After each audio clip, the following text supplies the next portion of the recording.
Doctor साहब, वज़ीर-ए-आज़म शहबाज शरीफ साहब ने chairman, deputy chairman senate, speaker, deputy speaker कौमी असम्बली की तनख्वाहों में हालिया इजाफे का फौरी तौर पर नोटिस लेने का ऐलान किया है। सबसे पहले तो जी जो ये त्यारे का हादसा हुआ है अहमदाबाद भारत में, इस पे दिली ताज़ियत, बहुत बड़ा जानी नुकसान हुआ है वहाँ पे जी। और ये जो अगर हम उसकी फुटेज देख रहे हैं, 240 या 241 वहाँ पे उसमें लोग जाना से गए, तो जहाज़ फ्लाइट उसने टेक ऑफ किया है और टेक ऑफ करते ही वो जहाज़ है, इतना ही आ रही है कि उन्होंने मेडे की बात की, अगर उसकी फुटेज देखें, और पायलट की तरफ से आवाज़ आ रही है मेडे की, और जहाज़ जो है वो बहुत कम बुलंदी तक गया है और उसके बाद वो एक जो है वो एक जगह क्रैश हो गया जी। और उस जगह के बारे में बताया जा रहा है कि वो एक कोई हॉस्टल था, एक उसमें जो है वो ज़ख्मी जो है वो उनकी जान बच गई है।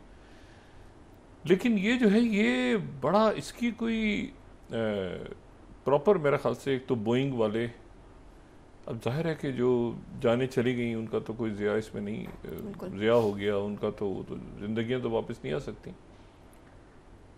लेकिन ऐसा भी नहीं कि कोई बाहर बहुत ऊपर गया हो जहाज़ और कोई उसमें कोई मैकेनिकल मसला हो गया हो, तो टेक ऑफ करते ही जहाज़ जो है उसके मतलब इंजन बंद हो गए हैं, क्या हुआ है अब वो डिटेल्स उसकी पता चलेंगी क्या क्या हुआ। और पायलट जो है, बयान हो रहा है कि काफ़ी तजर्बाकार थे, काफ़ी उनका एक्सपीरियंस रहा है उनका, तो उनको इतना मौका भी नहीं मिला कि वो जहाज़ को इधर उधर कहीं आबादी से दूर ले जाते। वो जहाज़ बहुत ही एक अफसोसनाक वाक़या है। ये 787 है बोइंग का, और ये पहला क्रैश है जब से 787 आया है जी। और इन त्यारों के बारे में बड़े सवालिया निशान हैं। लेकिन ये कि दुनिया भर में बड़े जदीद तैयारे भी हैं, बड़े महंगे तैयारे भी हैं, तो ये जो है ना, इसके ऊपर बोइंग वाले एक तो पूरा इसके ऊपर उनको मेरे ख्याल से, मैंने कहा ना, इंसानी जाने जो चली गई वो तो चली गई ना, उनका तो कोई मुतावा हो नहीं सकता। लेकिन अब ये देखें ना कि इतनी बड़ी ब्रांड बोइंग जो है, उनको 1914, 15, 16 से शायद ये काम कर रही है, ये दुनिया के बड़े त्यारे हैं बोइंग, और 787 तो उनका बड़ा त्यारा है। तो ये उसका पहला क्रैश पे आता है। अभी तक 787 का कोई क्रैश ही नहीं हुआ, ये पहला क्रैश हुआ है, इस त्यारे के इस मॉडल का पहला क्रैश हुआ है 2011 से। सही। लेकिन इसमें जो एक बात है, मैं इसको देख रहा था तो मुझे बहुत से इसमें सवालात हैं इस जहाज़ के बारे में ना। बोइंग से मेरे ख्याल से इंडिया वाले भी सही तरह से बात करेंगे और बोइंग वाले भी इसको प्रॉपर जवाब देंगे इस बात का कि भाई वो जो जहाज़ बना रहे हैं, तो ये जो है देखिए ना, ये 24 में आपको दिखाऊं, अमेरिकन एयरलाइंस उन्होंने क्या किया, अमेरिकन एयरलाइंस ने उन्होंने ग्राउंड कर दिया न्यू प्रीमियर हैवी बोइंग 787 और 9 को due to serious maintenance problems. ठीक है, अच्छा, उसके बाद जो है वो बोइंग 787 का जो क्रैश है brings fresh scrutiny to plane makers safety record, और ये पूरा न्यूयॉर्क टाइम्स का 25 कि वो उसके बाद उनसे पूछा गया कि भाई ये जो है ये त्यारे जो हैं ये किस तरह से काम कर रहे हैं और ये इनका इशू है और प्रॉब्लम। फिर उसके बाद 29 देखें तो KLM ने ये बोइंग 787 को ग्राउंड कर दिए त्यारे। ये जो है ये 787 को उन्होंने as a part of the deal, Boeing को उन्होंने कहा कि ये इसकी फाइन पे करें, ये वहाँ पे इशू चल रहे हैं इनके इस त्यारे के हवाले से, ये ठीक, इसमें प्रॉब्लम है। सही। और ये छोटा सा कोई हादसा पेश आया था, उसके बाद वहाँ पे सू हो गया और विक्टिम्स ने फैमिलीज चली गई, तो अच्छा खासा ये प्रॉब्लम है। अच्छा, फिर आप आगे देखें ना कि ये 28 उनका DGS एविएशन जो है, why are Boeing 787 being grounded, ये क्या मसला है भाई जहाज़ों के अंदर? हज़ारों जहाज़, और ये बड़े महंगे जहाज़ हैं, एयरलाइंस लेती हैं कि भाई बड़े महफूज जहाज़ हैं, बड़ी ब्रांड है, बड़ा तरीके से, तो आते ही वो जहाज़ आप देखें किस तरह से वो उसने परवाज़ की है जी। कोई गलती किसी किस्म का पायलट का कोई आपको उसमें नजर, उसमें जहाज़ ही ऐसा लग रहा है जहाज़ बंद हो गया अचानक, वो बस गिर गया है। ठीक है, ना वो हिला है अपनी जगह से। मतलब हम तो एक्सपर्ट नहीं है, लेकिन एक होता है ना जहाज़ में कोई आपको कोशिश न, वो उठा है जहाज़ और गिर गया। तो ये बड़ी, मेरे ख्याल से इसके ऊपर इन्वेस्टिगेशंस भी होनी चाहिए, और इंडिया में यकीनन इस बात को उठाएंगे, पूरी दुनिया ही उठाएगी इस बात को। फिर आप ये देखें 29 KLM ने भी इसको ग्राउंड कर दिया, 787 को a wake up call for airline operation resilience. तो ये जो जहाज़ है ये इसको, अच्छा फिर टेलीग्राफ में एक विसल ब्लोअर ने कहा था कि ये जनाब ये जो है ये गड़बड़ जहाज़ हैं, इनको, ये मैं 27 स्लाइड दिखा रहा हूँ। टेलीग्राफ का एक विसल ब्लोअर जो काम करता था बोइंग में, उसने कहा था, उसने ये 1-2 साल पहले ये बात की थी 2017 में। उसने कहा था कि कंपनी जो है ये एलिमिनेट कर रही है फैक्ट्री क्वालिटी को, और ख़ास तौर पे इसने बोइंग जो ड्रीम लाइनर है 787, इसके हवाले से सवाल उठाए थे कि ये जो है ये बड़ा मसला है, और मैं जहाँ कंपनी छोड़ रहा हूँ, लेकिन ये कंपनी जो है ये गड़बड़ है, इनमें ड्रीम लाइनर के अंदर गड़बड़ है। तो ये जहाज़ तो जाहिर है कि एक तरह से कई इनको दुनिया में, लेकिन आप सोचें ज़रा, बोइंग 787 जो है और अच्छी नया जहाज़, तो उसके अंदर क्या मसला है भाई? आप मतलब उसके टेक्निकल फॉल्ट है, और मतलब मैंने आपसे कहा ना कि वो जहाज़ का ऐसा क्रैश है, अजीब सा क्रैश है, उसमें जहाज़ ना कोई उसमें गड़बड़ नज़र आ रही है, ना कोई पायलट का मसला, तो उठा है जहाज़ और एकदम से वो क्योंकि ऐसा लग रहा है जैसे उसके इंजन सारे बंद हो गए, और मीडिया की आवाज़ उन्होंने दी है। तो यकीनन वो जहाज़ मतलब है कि बहरहाल बड़े अफसोसनाक है, और इस पर हमारी तरफ से, पाकिस्तान की तरफ से जो है वो ताज़ियत गई है सरकारी तौर पे भी, और सारे लोग यहाँ पे दुखी हैं। अच्छा, एक बड़ी जो जंग है, क्या वो होगी या नहीं होगी, और वो है ईरान। और उसमें जो IAEA है, IAEA, ठीक है, उन्होंने उनका बोर्ड का इजलास हुआ है। उनके बोर्ड में 35 लोग हैं, 35 ममालिक हैं। तो 35 ममालिक में से जो है वो उनके जो अक्सरियत है, उन्होंने एक करारदाद मंजूर कर ली। 19 वोट उनकी हमायत में आए हैं, 3 खिलाफ आए और 11 एब्सटेन कर गए, यानी हाजिर नहीं हुए उसमें। और उसका जो बुनियाद है उस करारदाद की जो मंजूर हुई है, वो ये है कि जो गैर एलानिया जगह ऐसी हैं ईरान में जहाँ पे यूरेनियम की ट्रेसेस मिली हैं, एनरिच्ड यूरेनियम की, और उनको ईरान ने ज़ाहिर नहीं किया हुआ था, डिस्क्लोज़ नहीं किया हुआ था, और ये कई सालों की तहकीकात के बाद उन्होंने, इसके एग्जैक्ट वर्ड्स हैं कि activities undeclared at locations, multiple locations constitute with non-compliance with its obligation under its agreement with United Nations। अच्छा, 3 जगहों का इसमें जिक्र है, और ये जो है ये कोई 20 सालों के बाद, 20 सालों के बाद, यानी 20 से भी नहीं, ये 2025 है ना, तो 2003 में चले जाएं।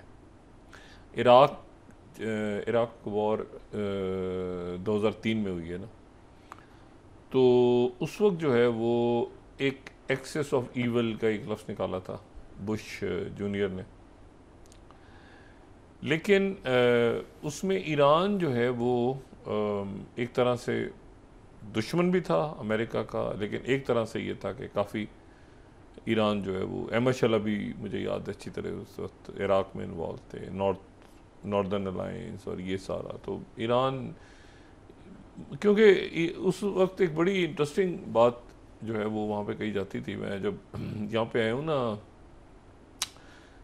कुवैत से हम एंटर हो रहे थे शत्तुल अरब में, जब इराक में बड़ा मुश्किल, साइप्रस से कुवैत, कुवैत से शत्तुल अरब, शत्तुल अरब से एंटर हुए बसरा, बसरा से बगदाद, तो बड़ा मुश्किल था। और बसरा में मुझे आज तक याद है, क्योंकि उसमें हुआ ये था कि जो ये जो जनूब का इलाका था ना, ये ब्रिटिशर्स के पास था, और जो जो नॉर्थ है बगदाद, वहाँ जाने की इजाज़त नहीं थी फ़ौजियों को, यानी बरतानिया के लोगों को जाने की इजाज़त नहीं। तो शायद लोगों को शायद याद हो या भूल गए हो पहले, तो फ्रेंडली फायर बड़े हुए थे आपस में, अमेरिकन और बरतानिया की के दरमियान फ्रेंडली फायर में बहुत सारे लोग मारे गए थे। मेरे कोलीग थे स्काई न्यूज़ के, उनकी डेथ हो गई थी वहाँ।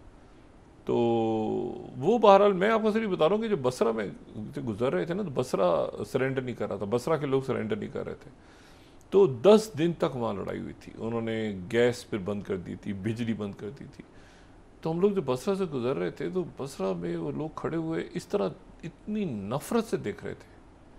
वो उनका ख्याल था कि ये हम भी शायद, मतलब हमारा के मीडिया के ये भी शायद वही लोग हैं जो बाहर से हमारा तमाशा देखने आए हैं। तो औरतें और बच्चे और लोग नफ़रत से, तो मैंने जाके वहाँ बात की तो इतने नफ़रत से उन्होंने देखा कि ये हमारे यहाँ पे इलाके में कैसे तमाशा बन गया है और यहाँ पे फ़ौजी घूम रहे हैं और ये मीडिया के लोग। तो मुझे या आज तक याद है। बहर एनीवे, तो मैं आपसे कह रहा हूँ कि 2003 में ये हुआ कि जब इराक़ में और ये अफ़गानिस्तान में इन्वेजन हुई, तो उस वक्त ये हुआ कि ईरान जो है वो नाम तो ले रहे थे, वो एक्सेस ऑफ ईविल और ये सारे, प्रेसिडेंट बुश, नॉर्थ कोरिया का भी नाम ले रहे थे, इनका भी ले रहे थे, इराक़ का भी और मुल्कों को भी ले रहे थे। लेकिन ये कि वो उसमें ईरान के साथ फिर ये था कि उनका ये था कि भाई दो ही तो दुश्मन थे ईरान के, दोनों अमेरिका ने ख़त्म कर दिए। मतलब ये एक बात वहाँ पे चलती थी कि भाई ईरान के दो ही दुश्मन थे, दोनों ख़त्म कर दिए अमेरिकन ने। एक दुश्मन था सद्दाम हुसैन, उसको मार दिया, और दूसरे तालिबान।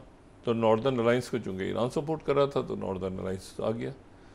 तो फिर अहमद शलबी होते थे उस ज़माने में, अहमद शलबी पूरा जो नया सेटअप बन रहा था वो शटल करते रहते थे ईरान से, जो है वो इराक़ और ये और वो सारा सिलसिला। तो ईरान जो है ना वो एक तरह से आप समझें कि दुश्मन भी रहा अमेरिका का, पाबंदियाँ भी लगती रही, सब कुछ होता रहा, लेकिन साथ साथ जो है वो अमेरिका एक ख़ास वक्त का शायद इंतज़ार भी करता रहा कि ईरान को एक ख़ास वक्त पे हमने फ़िक्स करना है। अच्छा, अब सवाल ये है कि क्या वो वक्त आ गया है या वो वक्त अभी नहीं आया, और क्या वो एक हतमी हमला होने जा रहा है। अच्छा, मैं 2003 की बात क्यों कर रहा हूँ आपसे? 2003 में फिर ये हुआ कि वो E3 एक 3 मुल्क जो हैं वो यूरोप के, वो E3 कायम हो गए। E3 जो है उसमें फ्रांस, बरतानिया और जर्मनी, ये 3 मुल्कों का एक E3 ग्रुप बन गया। और ये ग्रुप जो है, ये E3 ग्रुप जो है, ये ईरान के साथ इन्वॉल्व हो गया टॉक्स में। और ये मैं आपको बताऊं कि उस वक्त से लेके आज तक इतना सख्त बयान मैंने कम से कम ईरान के बारे में, सिर्फ उस वक्त ये बात हुई थी, बड़ी सख्त स्टेटमेंट्स जो हैं वो आई थी। और अगर ये मैं यहाँ पे देखें, सेकंड स्लाइड अगर हम दिखा सकें, आर्म्स कंट्रोल एसोसिएशन, ये 2003 की है, second slide. Iran failed to comply with nuclear NPT और IAEA ने रिपोर्ट किया हुआ था। तो इसके बाद जो है वो E3 बना था, ये 15 अप्रैल 2003 को ये रिपोर्ट गई थी। और उसके बाद जो है ये इस तरह की रिपोर्ट कभी भी नहीं आई, कभी भी नहीं आई इतने सालों में। ये पूरी उनकी रिपोर्ट आई थी, उसके बाद फिर वो एक E3 ग्रुप बन गया था। मैंने कहा नहीं, यूरोप इन्वॉल्व हो गया, अमेरिका नहीं, यूरोप के मुल्क इन्वॉल्व हो गए थे। वो ईरान के साथ एंगेज करते रहे। पर उसकी पूरी रिपोर्ट अगर आप पढ़ें आर्म्स कंट्रोल एसोसिएशन की, तो पूरी उसमें एक आपको पता चलता है कि उस वक्त ईरान के बारे में उनकी क्या राय थी। लेकिन फिर उन्होंने उसको ईरान के ऊपर सैंक्शंस लगी, फिर वो आगे 2015 में फिर वो उनके साथ मुआहदा हुआ और उसमें भी यूरोप के मुल्क इन्वॉल्व हुए और ये सारा चलता रहा। फिर पाबंदी आगे पीछे जैसे तैसे ईरान जो है वो अपनी जगह वो आगे बढ़ता गया। लेकिन इसमें जो इशू हुआ वो ये हुआ कि आज जो करारदाद पास हुई, उस करारदाद में 3 मुल्कों ने जिन्होंने मुखालफत की, उसमें रशिया और चाइना, इन्होंने मुखालफत की। यूरोप के जो मुल्क यानी ईरान का सबसे बड़ा जो एसेट रहा इस तमाम अरसे में, यानी इन तमाम सालों में अगर कोई मुल्क ईरान के साथ खड़े रहे तो यूरोप के मुल्क थे। मतलब यूरोप ने कभी ईरान का साथ नहीं छोड़ा, और चाहे वो बरतानिया हो, चाहे वो फ्रांस हो, चाहे वो जर्मनी हो, ये E3 ग्रुप जो था। अच्छा, E3 कभी ये जो है ना, ये E3+ बन जाता था, इसमें EU के और मुल्क भी आ जाते थे, कभी इसमें जो है वो रशिया और चाइना भी आ जाते थे, तो वो P5 भी आ जाते थे, +1 करके उसमें, क्योंकि जर्मनी नहीं था तो P5-1 भी कहते। बहरहाल ये चलता रहा सिलसिला, लेकिन यूरोप के मुल्क जो हैं इसमें मौजूद थे। आज पहली दफ़ा 2003 के बाद आज जो करारदाद मंजूर हुई है, पहली दफ़ा उसमें यूरोप अमेरिका के साथ चला गया है।